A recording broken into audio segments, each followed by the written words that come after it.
to explain the real significance of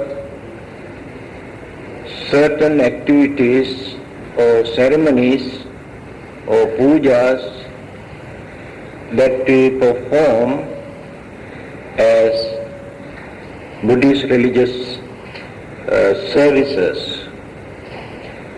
But still there are some people who cannot appreciate or cannot understand the real significance of such practices. The reason is this.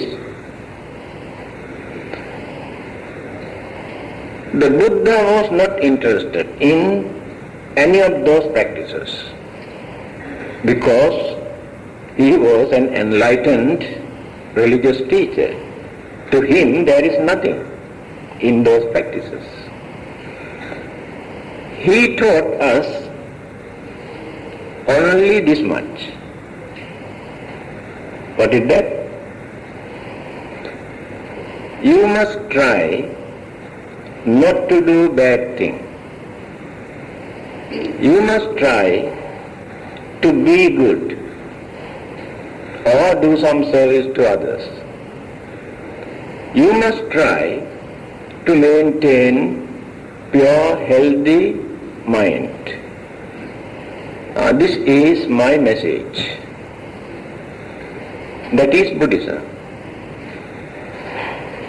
Now, by taking this advice of the Buddha, if the followers or the disciples maintained only that much in the name of Buddhism, I don't think the Buddhism will last even 200 or 300 years, completely disappear.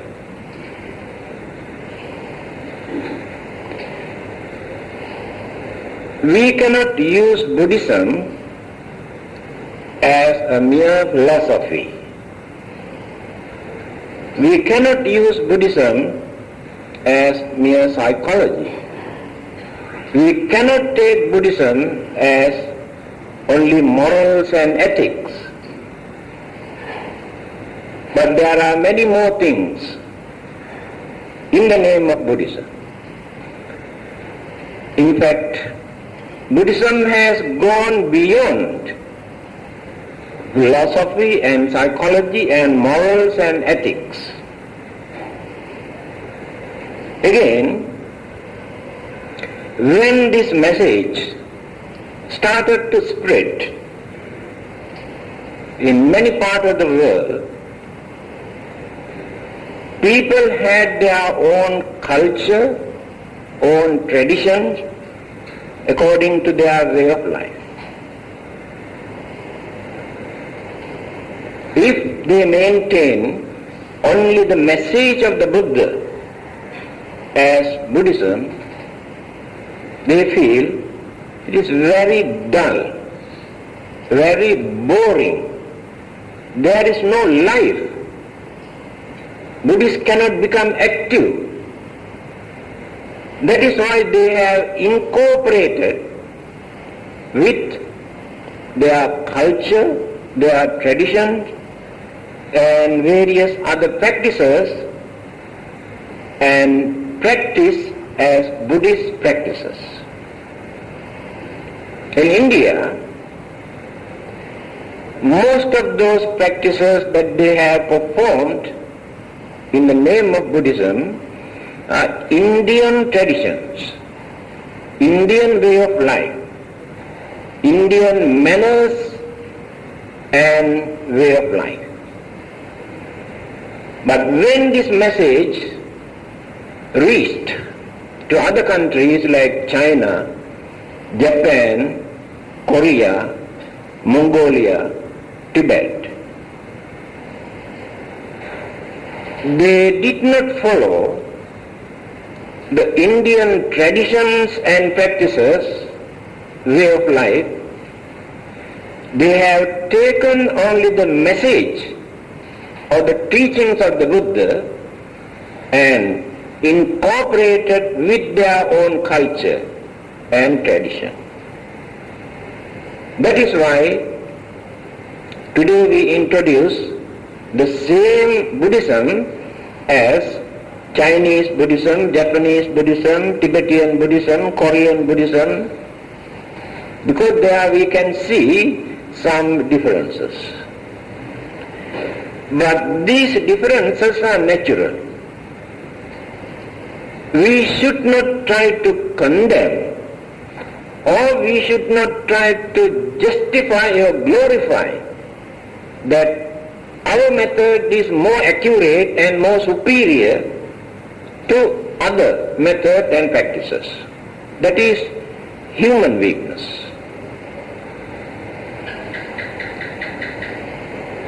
Now, these practices, offerings, pujas, worshipping, recitals, Pavitra chanting, and Bodhi pujas,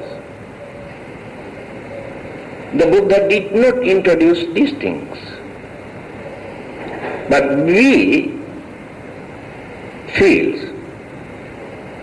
that these practices are important for us to cultivate our religious way of life through these practices.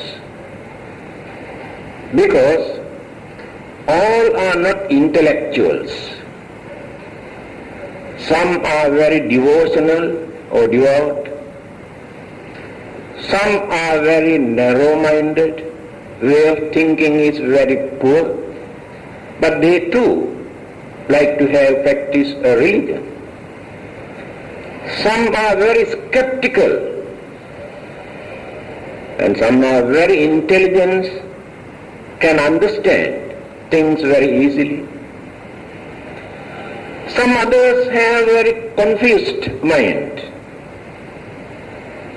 can neither appreciate nor do they condemn, but they cannot understand the real significance of many of those practices.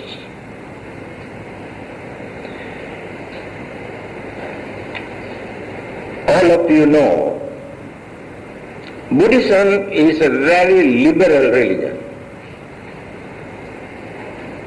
and that has become the main cause for people to distort, misinterpret the teachings of the Buddha. In other religions, they have religious authorities. If not government, maintain, support, protect certain religion in certain countries. From the very beginning, for the last 2,500 years, you can understand that Buddhism was not controlled or governed by any rulers or any government. Now let us take Emperor Asoka, who lived 2,300 years ago, 200 years after the Buddha. After becoming a Buddhist, how did he introduce and protect and promote Buddhism?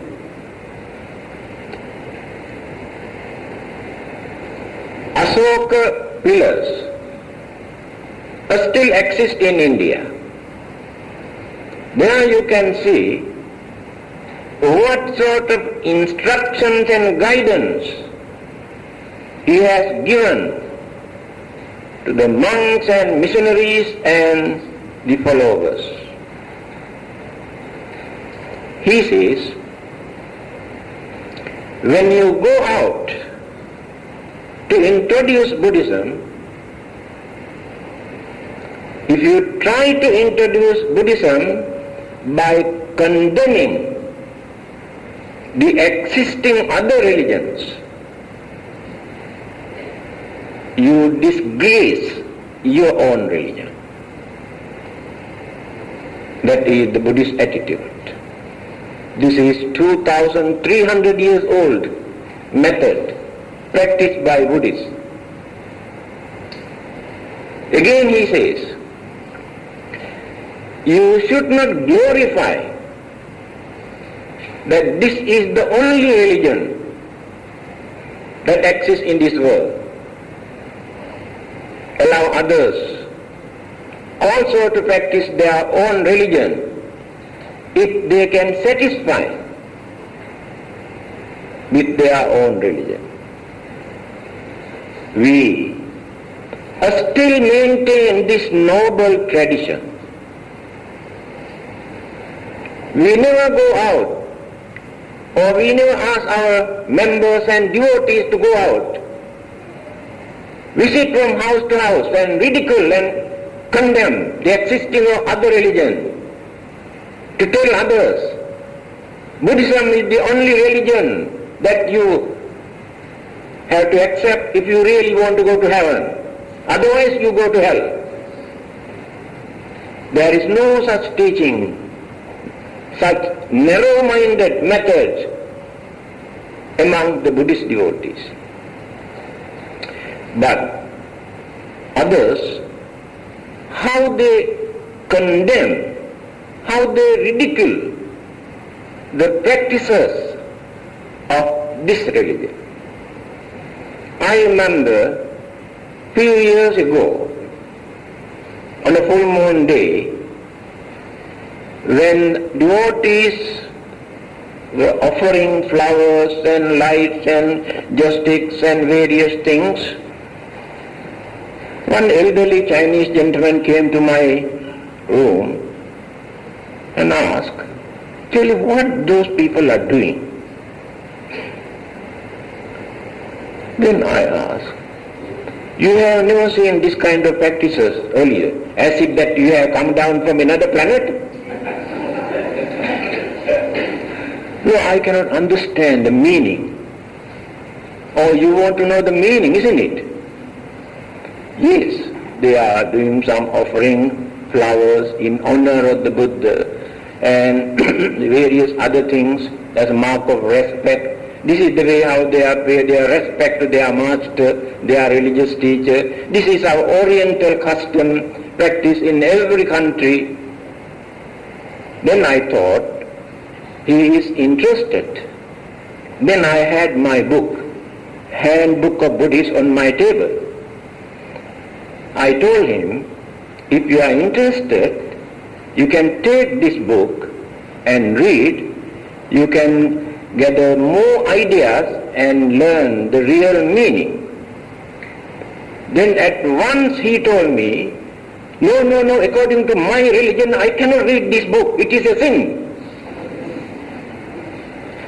Can you imagine? I told him, you can use this organ to listen what I told you, but you cannot use this organ to read what is written in this book. This is the way how you are blindfolded by your religion. Can you understand now? See how narrow-minded they are. But I don't want to mention the name of that tradition. As Buddhists, we can visit any place of worship, whether they are Hindus or Christians or Muslims or any other religion, if we are allowed. We can respect any religious teacher in this world. Nothing wrong at all. We can read any religious book. We gain more knowledge.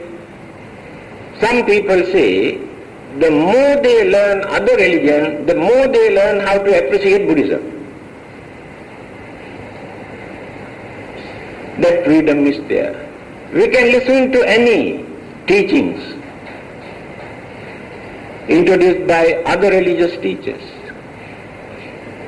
We had to open our eyes and ears and listen to others, see what they are doing. Then we gain more knowledge and understanding. Then, when we come to these rites and rituals and ceremonies, the other day I told you, to attain the first stage of sainthood, Sotapanna, we had to get rid of the attachment that we have developed towards rites and rituals and ceremonies. Because many people believe that they can find out their final salvation, they can get rid of the sins committed by them by performing rites and rituals and ceremonies. That is what the Buddha said. Don't develop your attachment toward the rites and rituals and ceremonies.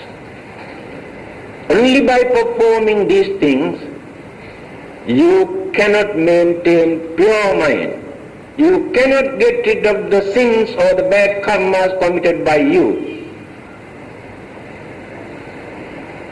Then what are these rites and rituals? I told you, what we perform as offerings of flowers, food, or light, or incense, or performing certain ceremonies and certain recitals and chantings, all are belong to devotional and cultural aspect. They are not under rites and rituals. If there is no devotion, it is very difficult for us to experience the good result from a religion. Mere knowledge or the teachings without devotions and confidence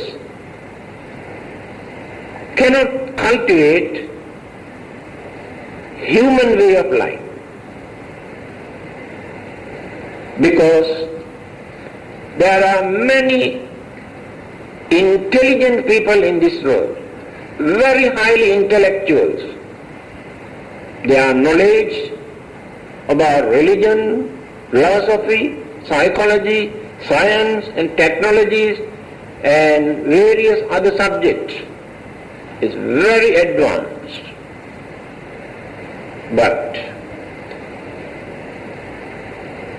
still there are very noticeable human weaknesses in them. Either they are hot-tempered or jealous or egoistic ideas or some sort of skeptical ideas they maintain by using their intellect. Then there is no devotion, there is no confidence in them.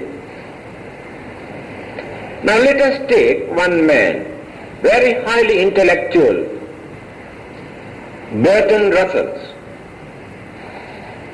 He was known as wisdom of the West in the 20th century. His knowledge is far superior to many other philosophers. But he had no particular religion. He never believed. He tried to ridicule and point out weaknesses in every religion. In fact, he says, religions have done more harm than good to mankind. Divided human beings into various groups because of their different religions and harbor jealousy and hatred and discrimination because of these religions. Again, violence and bloodshed, thousands of years among the mankind because of religion. This is the way how he points out the weaknesses. Although we are not ready to accept what he has written, but there are many things we have to think very seriously. He is not talking rubbish. It is happening. But it is not the weakness of religion, my dear friend. Therefore we cannot blame any religion. Whether it is Buddhism or Christianity or Islam or Hinduism or any religion. We cannot blame any religion. But those people who follow this religion, who practice this religion, they are weaknesses, they are greed, they are jealousy, they are hatred, they are intolerance, pollute the purity of religion. That is why he says, he blames religions, but religions are not responsible for that. Because religions do not encourage people to create violence and bloodshed. Just now I told you, Buddhism is a very liberal religion. Full freedom is there for us to think freely, express our ideas freely, either to accept or reject according to our own conviction, without depending on any authorities or supernatural agencies, but by using our human mind.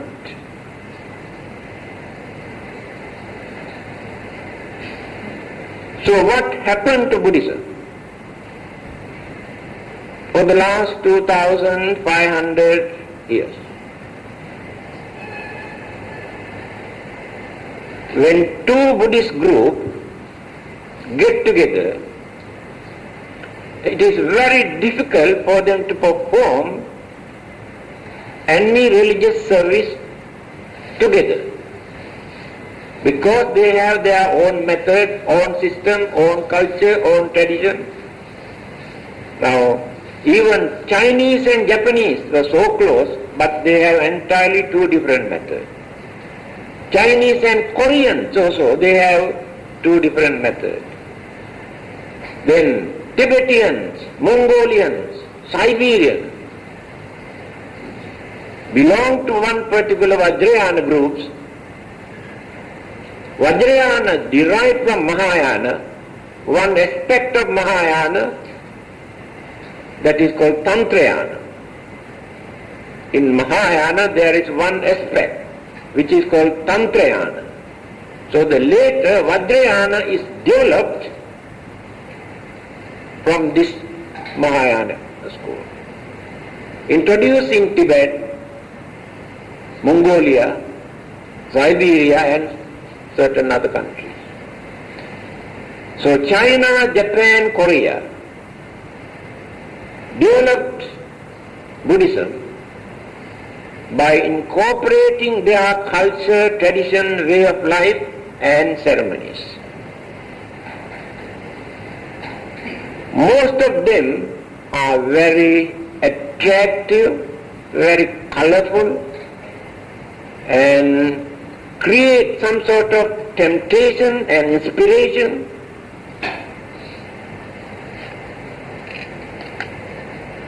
But when we come to the other part of the world, like Thailand, Burma, Sri Lanka, or Cambodia, their way of practicing this religion is entirely different. So as Theravada, so these Theravada, Sri Lanka, Thailand, Burma glorified that they have original form of Buddhism taught by the Buddha. But others say, Chinese and Japanese and Korean say, they have Mahayana Buddhism, which is more superior, a greater vehicle. Therefore they are more powerful, more advanced than Theravada. But when you study the basic teachings, we can find in Mahayana schools also the basic teachings from here and there. Later they have elaborated, expanded, beautified, decorated, exaggerated. Then it will become Maha, very big. In other countries like Thailand, Sri Lanka and Burma, they accepted what they have received from India and try to maintain, try to protect without incorporating many other things into this teaching. That is why that has become very small. Even then, when you study very carefully, still there are certain distortions, distorted interpretation in Tripitaka, Theravada schools of Buddhism teach as the Buddha's teaching. I can give one example. Two, not only one.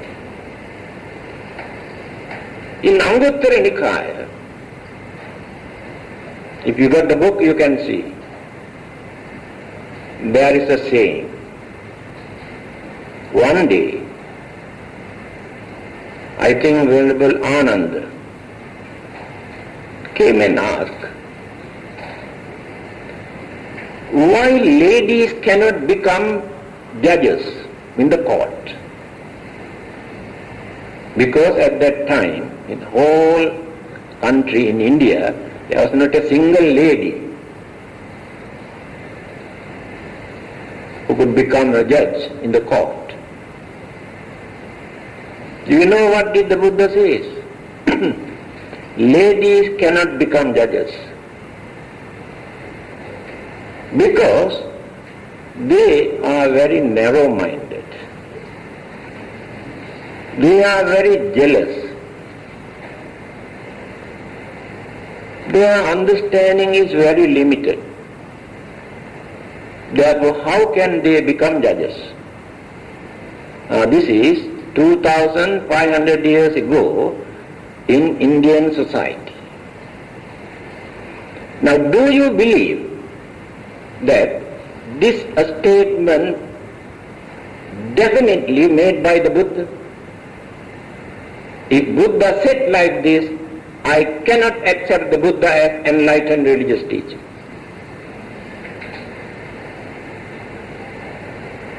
Today, how many judges, how many prime ministers are there, ladies, in this world? Another occasion that is more serious. Before his passing away, this is in Mahaparinibbana Sutta. You can see this. The last days of the Buddha, the small booklet, you can see this. Ananda asked this question. I think this has been bothering in his mind for some time. He asked, in future, how are we going to associate with women?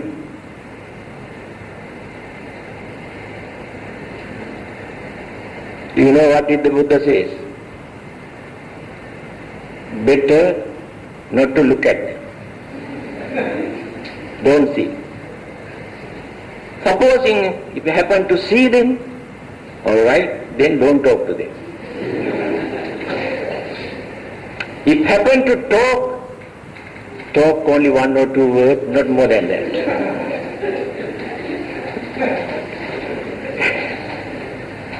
I never accept that the Buddha said like this.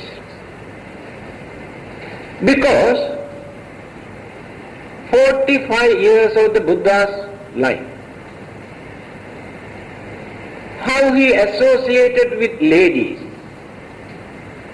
how ladies attended to him and his disciples, some of them almost every day, especially Lady Visakha, every day she visits. When she comes to the temple, she brings sweet for small young samanas, because all of them assemble when this lady comes asking sweet, like small children.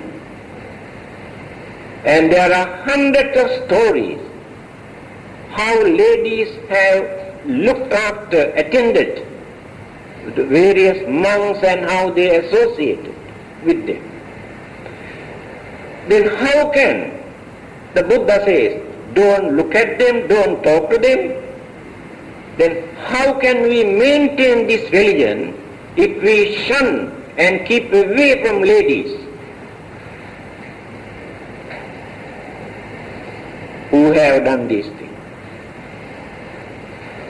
Brahmins who have entered into the holy order as monks and scholars. From the very beginning, they were dead against for giving freedom, permission for ladies to enter into the holy order. First time in the human history, women were given that freedom to enter into the holy order. And they were waiting to find out loopholes and weaknesses. Because the Brahmins, some of them were married. They have children also. But they do not eat food prepared by ladies or touched by ladies. Can you imagine their attitude towards ladies? So women were not allowed to enter any place of worship, saying they are impure, they are dirty. They were not allowed to utter or read any holy books, Vedas. They cannot touch, only men. And that was the situation. The Buddha had the courage to give that freedom. So later, what they have said, again they have written, Arahants have disappeared from this world 500 years after the passing away of the Buddha, because the Buddha has given permission for ladies to enter into the holy order.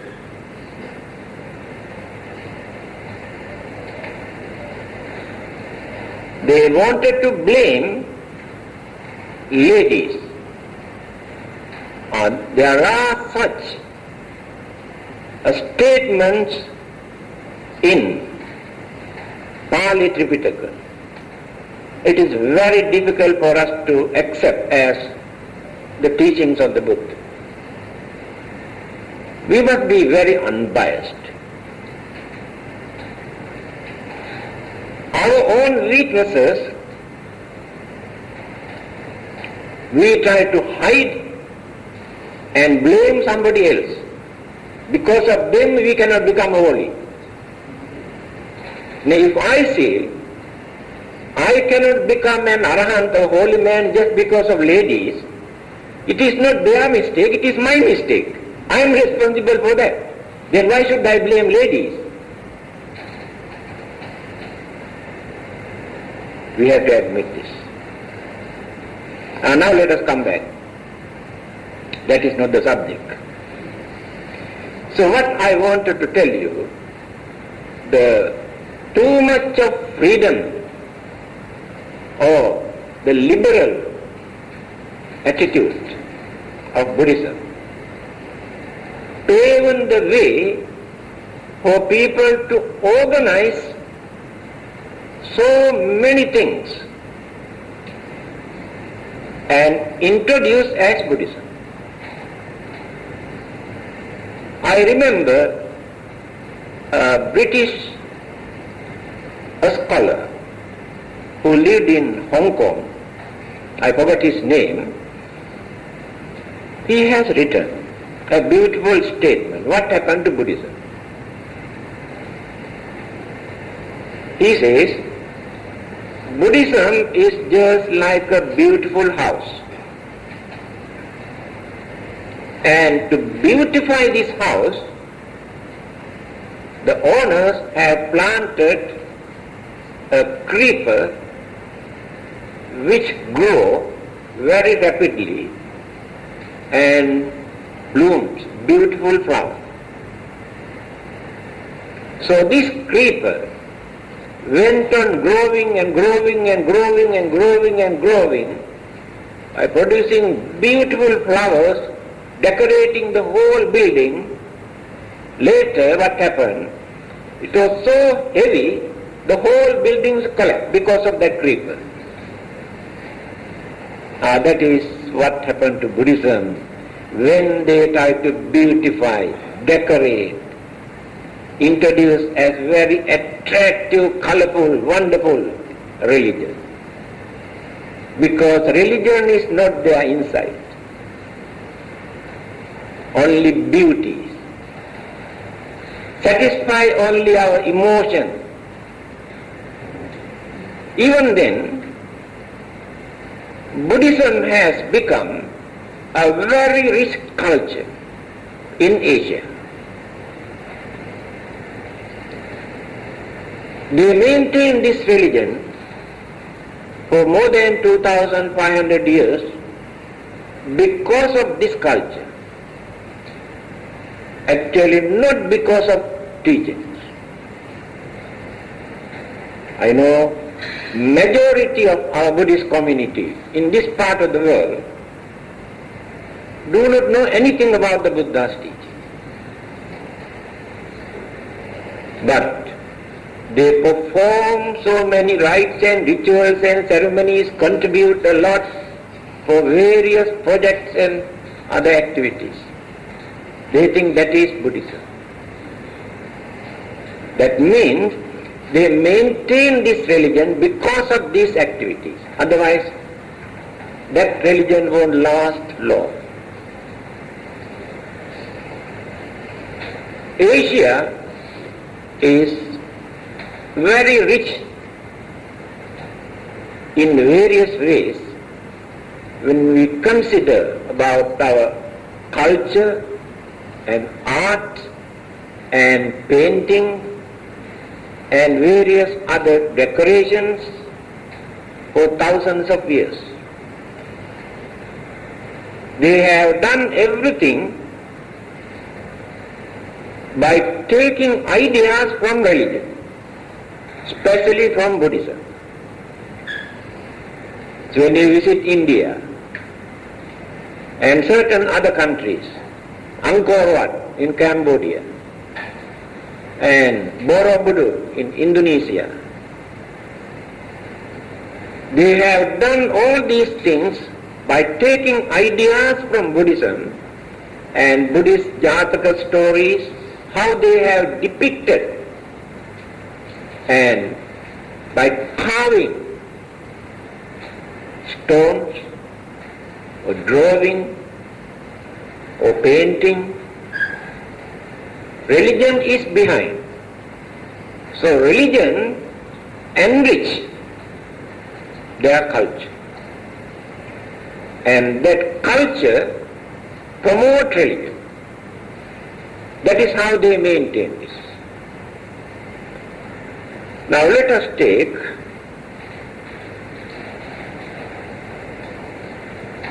Buddhism in the West. We say today Buddhism is spreading in many parts of the world, in Europe, in America, and many other countries. But they have not accepted or they have not accommodated Buddhism into the Western culture. Still they follow the Asian culture, Asian practices in the name of Buddhism. Those Burmese monks, Thai monks, Sri Lankan monks, Chinese and Japanese monks who are in the West, what do they introduce? They introduce the method and the ways, how they practice in their own country. But some of those Westerners were not interested. They take philosophy, psychology, or morals and ethics as Buddhism. But how long that they can maintain that religion? How many generations can they maintain that type of Buddhism? Only philosophy and psychology and morals and ethics. Examples. In France,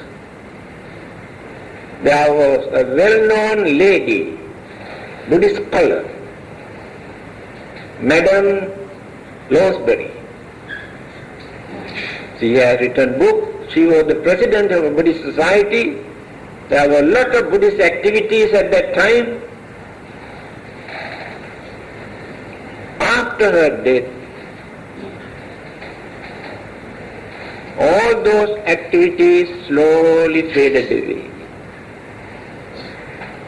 Because they maintain only theoretical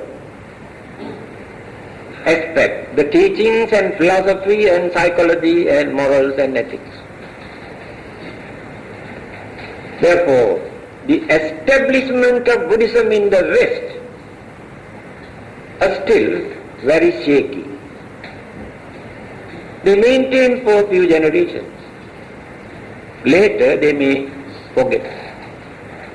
But in this part of the world, I told you, so-called Buddhists do not know anything about the Buddha's teaching, but they never give up their religious rites and rituals and ceremonies and performances and contribution.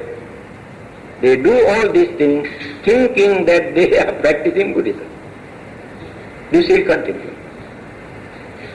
Again, more and more new cult, creed under this Buddhist label appear from time to time. No one can stop it.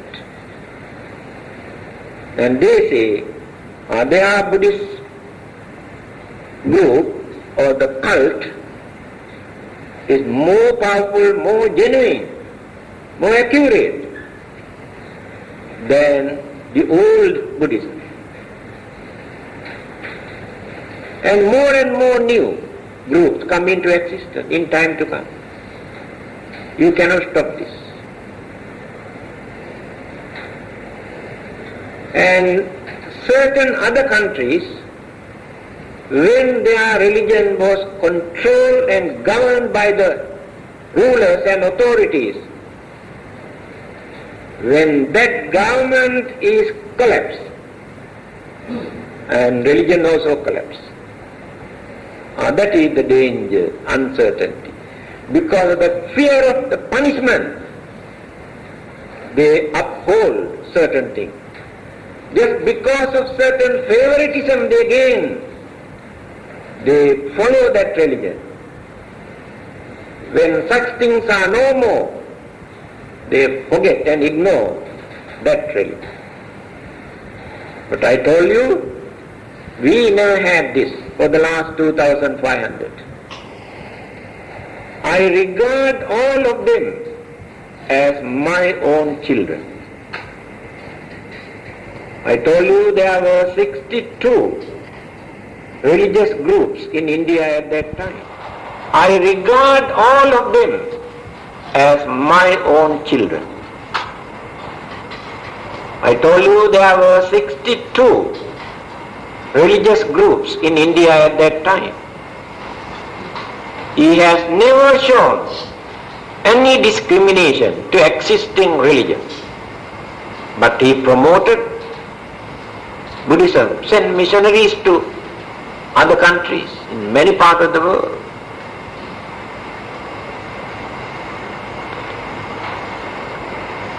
So the practices we perform under devotional aspect is important to maintain our religious activities.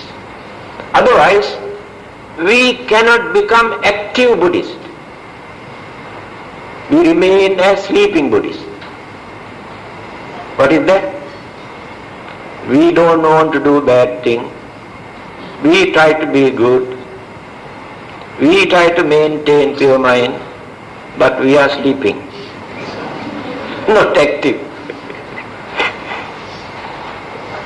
No doubt this is the message of the Buddha.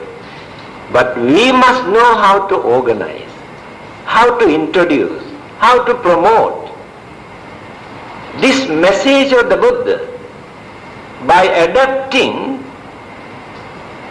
various methods from time to time according to our education, our knowledge, our understanding, our way of life in different countries.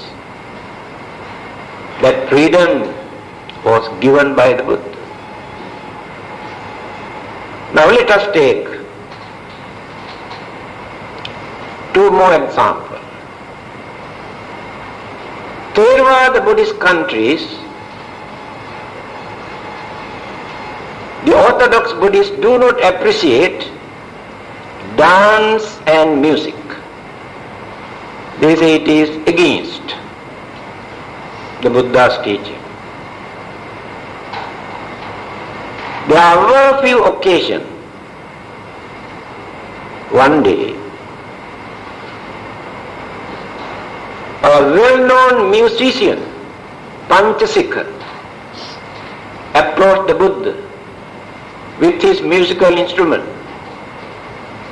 He sat in front of the Buddha and started singing by using his musical instrument. The Buddha was listening very attentively. He said, "It's wonderful. Your voice, your tune, and your musical instrument, harmony is there. I really appreciate your talent." That means the Buddha never condemned good things. Remember that. Whether music or dance or anything, if it is good, the Buddha never condemned it. There was another occasion, a dance. He was watching. He said, "Yes, very soothing and appealing to the human mind and the eyes, and the step and the rhythm I followed very compatible, agreeable." He did not say, "No, you cannot dance here, this is the temple." That is how art and music and cultural practices are incorporated into religion in cultural way. Later,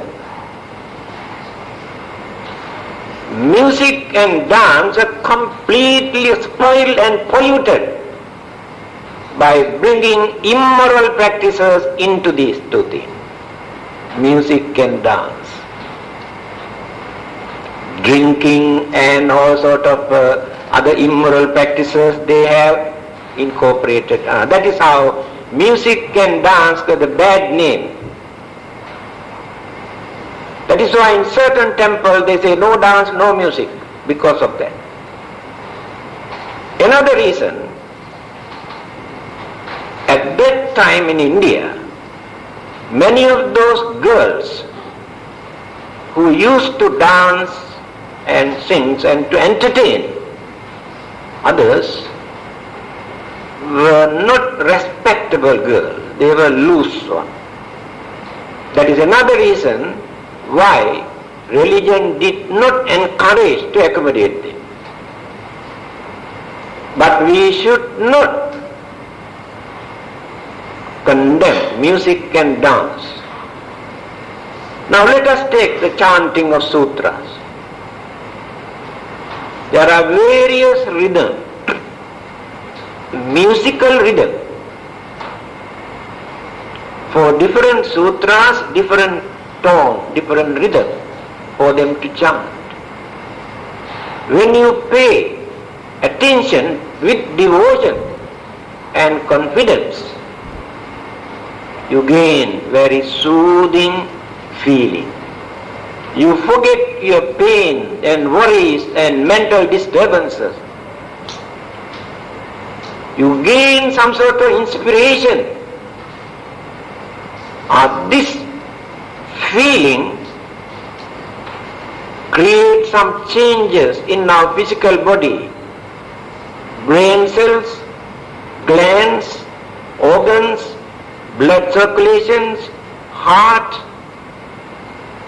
Because of that inspiration we created through devotion after listening to this chanting. It is music. But there is nobody to condemn it.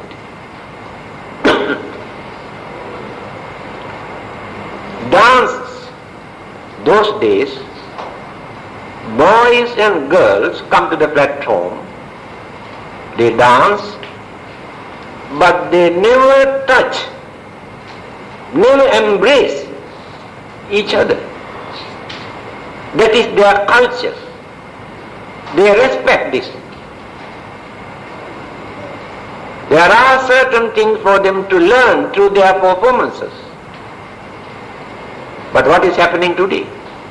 That is why they condemn dance and music. Religion become a very dull subject to ordinary people, because I told you all are not intellectuals to appreciate philosophy or the deep aspect of religion. They get into religion through these practices. Then more understanding, maturity, experience, age develop. They know what to accept, how to cultivate further and further a spiritual development. But they started from dance and music and cultural and various other aspects. So in our devotional aspect, we need now these offerings. We gather Sunday, Friday, full moon and new moon days, get together and prepare flowers, lights, candles or fruits or whatever we have. We offer these things in the name of the Buddha, in honor or in appreciation of his perfection, enlightenment, services, guidance given to us. That is our Asian culture. They never approach well-known personalities without carrying a flower bouquet. That is their way of life. So when we come to the temple, we bring something to put at the feet of the Buddha and respect. I honor you. Not only Buddhists, in many parts of the world, even non-Buddhists, who knows how to appreciate his wisdom and enlightenment and services, they too come and offer. I know one Christian priest, he is a Methodist, who is in America, Northwestern University. He is a professor. Every time when he enters into a Buddhist temple, straight away he goes to the shrine room, kneel down and pay respect to the Buddha, then come back to the monk's quarter. The professor who has written that book, Two Masters, One Message, Dr. Roy Emo, he is in Canada. He has visited this temple 2-3 times. He is also a Methodist. When he came to this temple, he went to the shrine room, pay respect to the Buddha, and come and talk to others. Because their knowledge, their understanding is clear. They are not biased. They know how to appreciate good things and good people. They do not maintain prejudices. That's why I told you, as Buddhists, we also can respect Jesus or Muhammad or Krishna, anybody, no harm at all. We know they have done service to mankind. I remember a Catholic priest who has written an article on Vesak Day about the Buddha, public newspaper. I reproduced this article in our Voice of Buddhism many years ago. He said,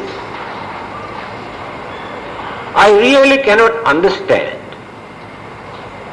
why Christians are reluctant to pay respect to the Buddha.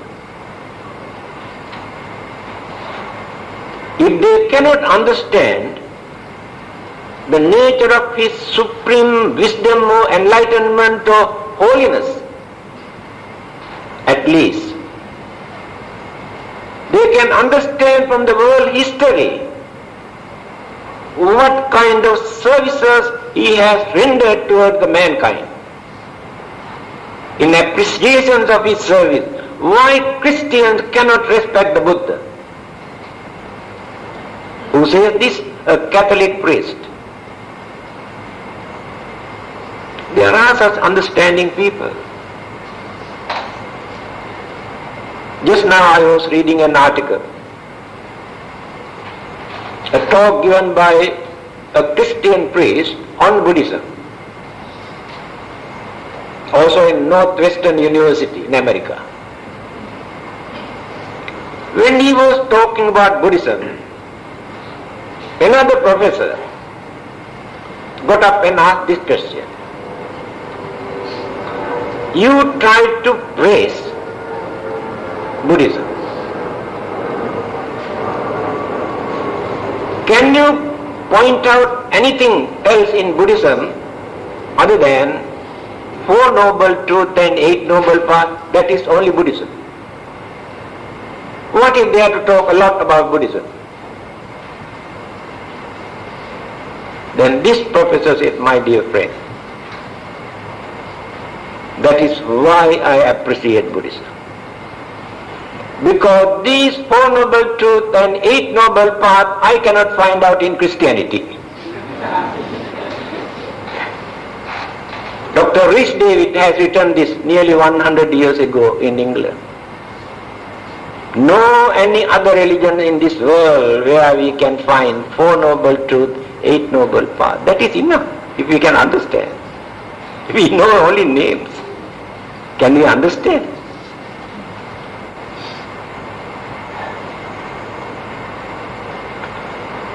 I could not touch upon even any subject here in the book, what we are doing. So the first item is Bodhi Puja, Bodhi Vandana, salutation to the Bodhi tree. Why do we respect or do some offerings to a tree? That is what many others say, we are tree worshippers, stone worshippers. But nobody knows behind the history. Before Buddhism come into existence, before the Buddha gained his enlightenment under this tree, how people regarded this tree as a sacred tree. Therefore, this is not a mere superstitious belief or practice, some historical background, traditional, devotional. Emperor Asoka, who spent most of his time to introduce Buddhism, every day visited the original Bodhi tree under which the Buddha gained his enlightenment. Spent many hours meditation and paying homage. His queen was not a religious-minded lady. She was very angry with emperor for spending many hours under this tree. What she did, she was a very wicked lady. Now I can say some ladies are wicked. She was a very wicked lady. She asked some people to go and poison this tree. That original tree died. Later, during his lifetime, Emperor Asoka's time, another should come out from the same roots. That was regarded as original Bodhi tree. When this tree was very popular, there was very wicked rulers, Brahmin, who was against Buddhism, who tried to destroy Buddhism, who massacred monks, destroyed monasteries, and he gave order to cut this tree, take out the roots and burn. They have done that. After some time, again another shoot came out from the same. Now that is the history of that Bodhi tree. So the Buddha was the first Buddhist who paid respect, paid homage to the Bodhi tree. for giving him shelter, for gaining enlightenment under this tree. For 1 week he paid respect.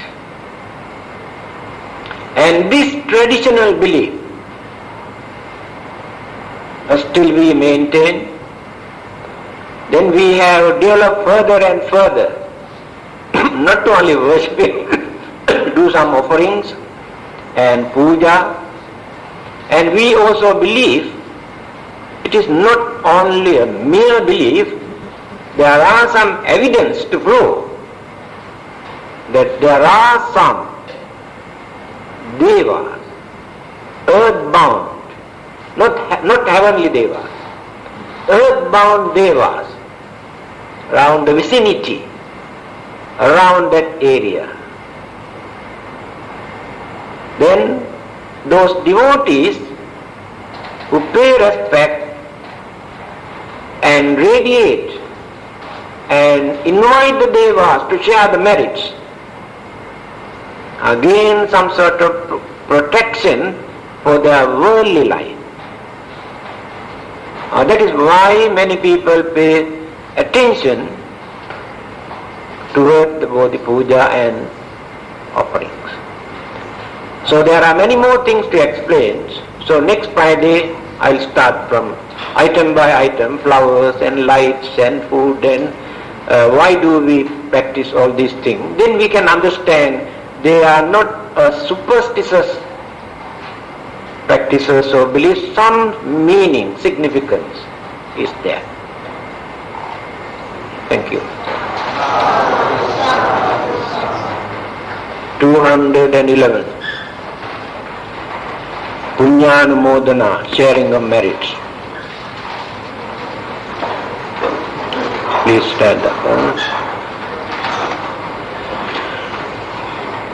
211. Imina punya kammena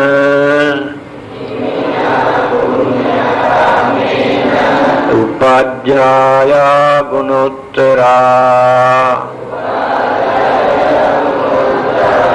Achariyupakaraca Mata pita piya mamang Suryo Chandi Maharaja Gunavanta Narapicha Brahma Maharaja Indacha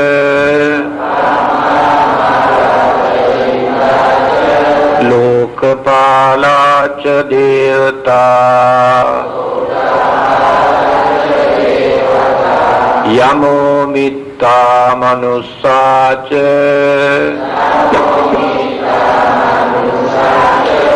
Majjatta verikapica Sabbe satta sukhi hantu Punyani pakatani me Sukhanca tividang dentu Kipang papeta umatang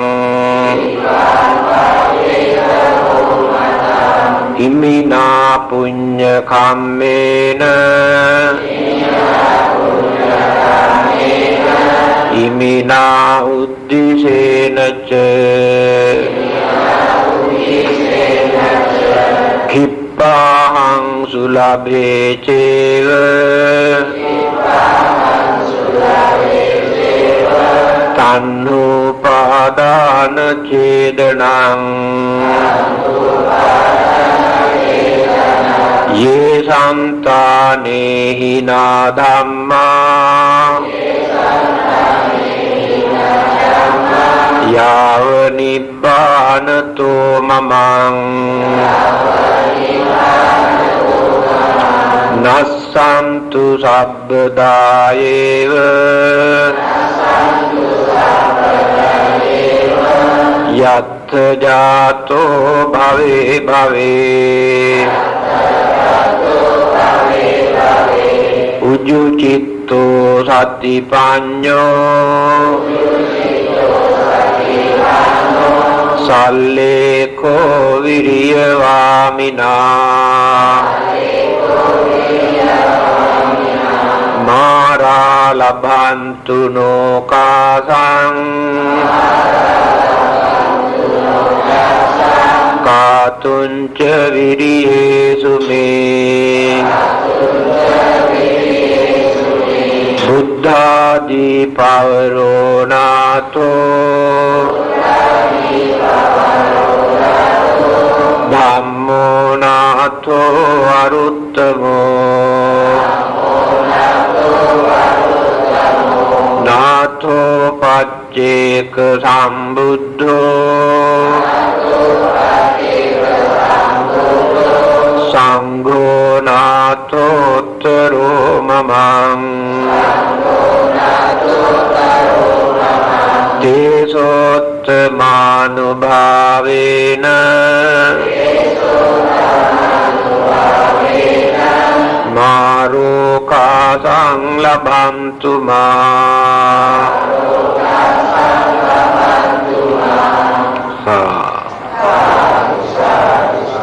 This last stanza, so number 8, is very important one. After inviting all the others to share the merits, in the end we create our own aspiration.